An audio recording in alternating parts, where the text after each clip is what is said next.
পূর্ব বর্ধমানের কালনা থানার কালীনগর ফেরিঘাট সংলগ্ন এলাকা থেকে ব্যাগ ভর্তি 7টি কচ্ছপ উদ্ধারকে কেন্দ্র করে মঙ্গলবার সকালে চাঞ্চল্য ছড়ায়। স্থানীয় টোটো চালকরা একটি পরিত্যক্ত ব্যাগ দেখতে পেয়ে সেটিকে খুলে দেখেন তার ভিতরে জীবিত কচ্ছপ রয়েছে।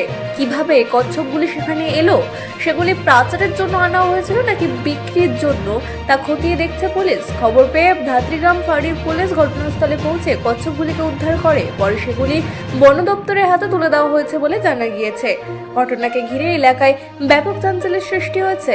Bureau report, রাতদিন news network. আমরা এখানে এসে বসি, আমরা টোটো চালাই, এখানে এসে বসছিলাম, দেখলাম একটা ব্যাগ ওখানে পড়েছিল। একটা বন্ধুকে বললাম যে ব্যাগটা দেখো তো কী আছে। এই ব্যাগটা তুলে নিয়ে এসে রেখে দিলাম। কিছুক্ষণ পর খুলে দেখছি কচ্ছপ, বাচ্চা এই সাইজে বাচ্চা। কতগুলো? 7 পিস। আচ্ছা, তারপর কি করলেন? তারপরে আমরা প্রশাসনকে ফোন করলাম। প্রশাসনকে ফোন করে প্রশাসন এলো, প্রশাসন এসে জিজ্ঞাসাবাদ করলো, আমরা প্রশাসনের হাতে তুলে দিলাম। কোথায় পাওয়া গেছে এটা পাওয়া গেছে আনসুরা মেডিকেলের সামনে, অপোজিটে রাস্তার ধারে। কোন জায়গায়? কালীনগর ঘাট, ফেরিঘাট আর কি।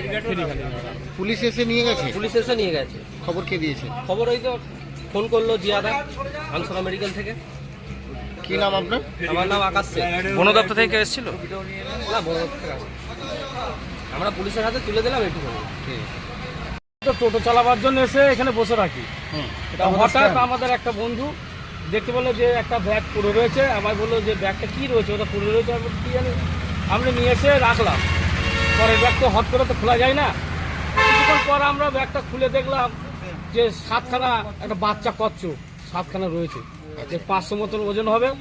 সে আমরা দেখলাম যে কচ্ছপগুলো আমরা কী, আমাদের প্রশাসনকে জানাবার কর্তব্য, আমরা প্রশাসনকে জানালাম, মিডিয়াকেও জানালাম। এইটুখানি। প্রশাসন কি করলো? প্রশাসন এসে কচ্ছপগুলো দেখলো, কটা আছে দেখলো, দিয়ে সঙ্গে করে নিয়ে চলে গেল। কটার সময় দেখতে পান? আমরা 7:30টা। কটা ছিল কচ্ছপ? 7খানা কচ্ছপ, 7খানা একটা ব্যাগের মধ্যে ছিল কচ্ছপ। কি নাম আপনার? জাকের আলী শেখ। আর এটা কোথায় পাওয়া যায়? এটা আনসুরা মেডিকেল, পিআইনগর আনসুরা মেডিকেলের সামনে যে ঘাট আছে বাদের পাড়া, সেই ঘাটের পাড়া থেকে